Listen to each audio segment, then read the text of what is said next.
Indiana in the Morning, presented by First Commonwealth Bank. Our interview segments presented by Marcus and Mack, voted best law firm, best personal injury lawyer 4 years in a row in the Best of Indiana County contest. Visit them online at marcusandmack.com. Joining me now on the phone on Indiana in the Morning is Andrew Clawson, a critically acclaimed author who's been writing several series of adventure history books. Andrew, thank you very much for joining us on the show. Well, thanks for having me, Josh. Excited to be here. It's good to have you on the phone and good to talk to you once again. And just for full disclosure, you're a proud man of Indiana. I am. Born there, grew up there, and spent many years in Indiana, PA. My parents still live there. Yep, and I will say this as well as full disclosure. You and I went to the same school at the same time. You and I are class of 2000s. Can you imagine our teachers looking at us now? Oh, my goodness, how far we come, and it's been a while, but it was a lot of fun. Yeah, definitely. But let's focus on what you're doing now. At what point did you want to become an author? I'd say about 20 years ago. I vividly remember this, and it's a true story. I was watching a TV series on HBO called Rome, and I looked down at the book that I was reading, and I thought, you know what, that was a good story, but I bet you I could do the same thing. I think I'm going to write a book. What was that first book?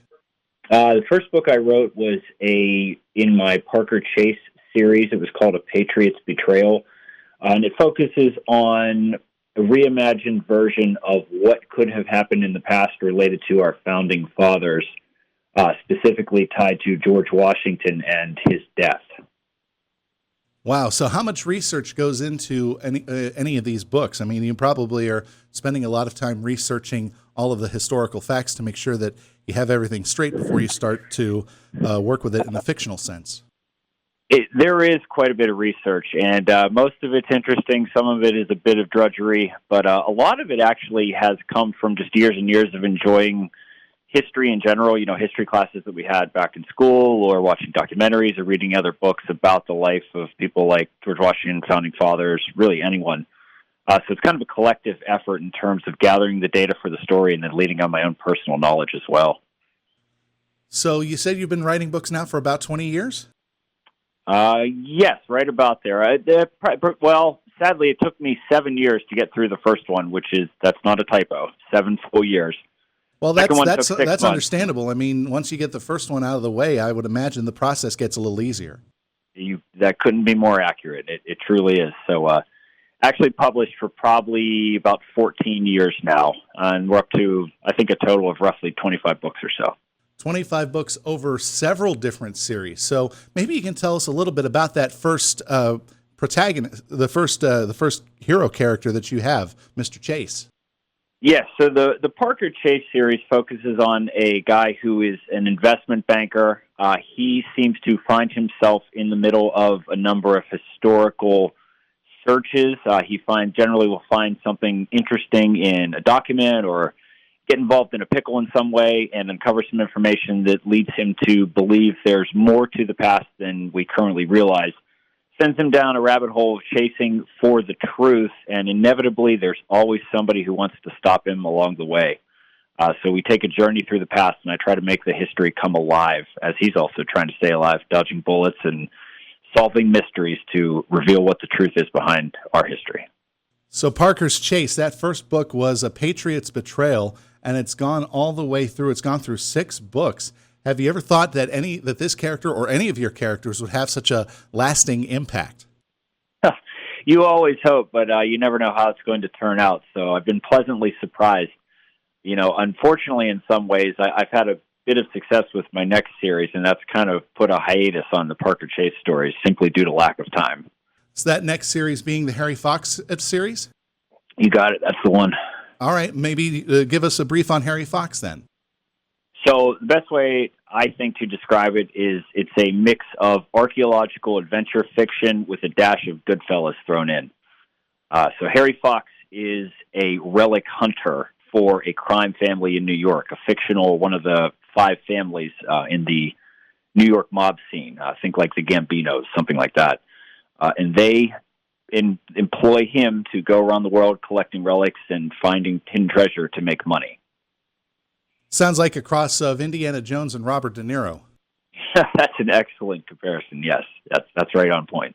5 books in that series, and again, it just sounds like these characters are just so well rounded and well created. What was the inspiration for Harry Fox, other than Indiana Jones and the other actor I mentioned? I'm sorry, even I'm blanking out at this point. So let's De try it Niro. again. 3, 2, 1. Yep.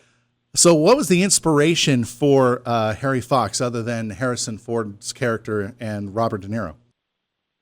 So I wanted to write. So Harry Fox's character is actually he's Pakistani American.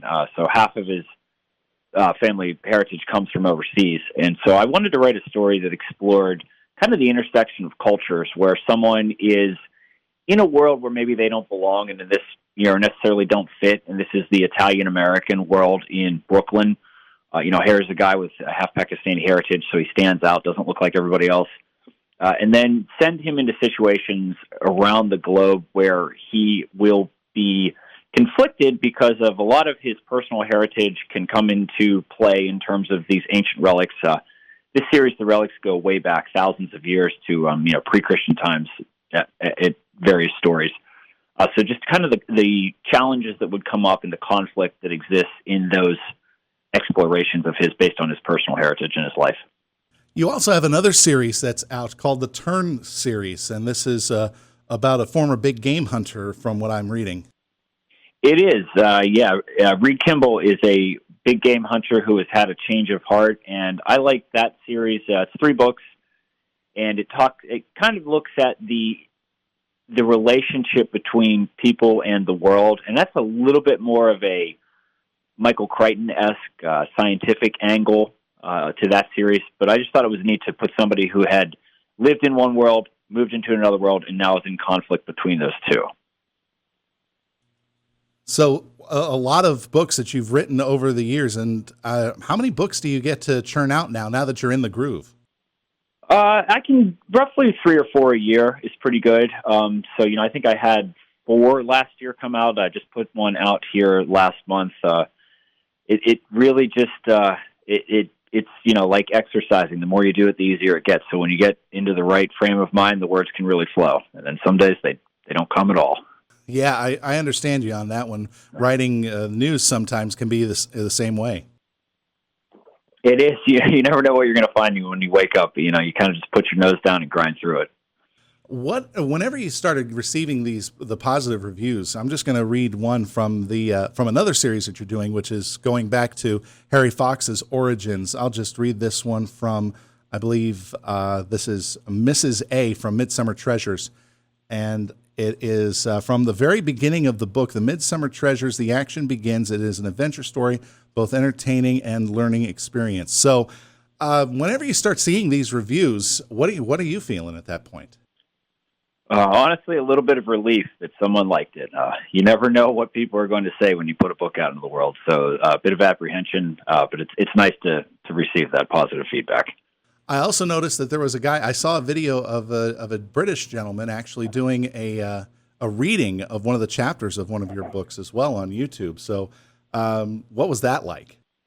It's interesting. You really don't know how far your work can go and where you can reach people. I hear from people all around the world. Actually, a guy who's a reader has become a friend of mine. He's in London and he works security for corporate events.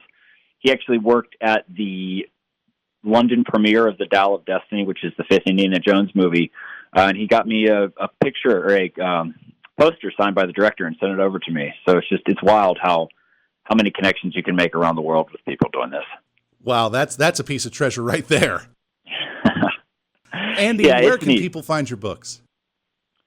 So they're available on Amazon and also at my website, just my name, andrewclawson.com. So pretty easy to find anywhere out there. All right, Andrew Clawson, thank you very much for joining us on Indiana in the Morning this morning. Oh, before you go, what's your next book? Well, I'm working on one right now that's involving a treasure hidden by the guy who wrote The Night Before Christmas Involves Santa Claus. So it'll be a Christmas-themed novel. That one I may have to pick up. Wow. Keep us in the loop when that comes out, okay?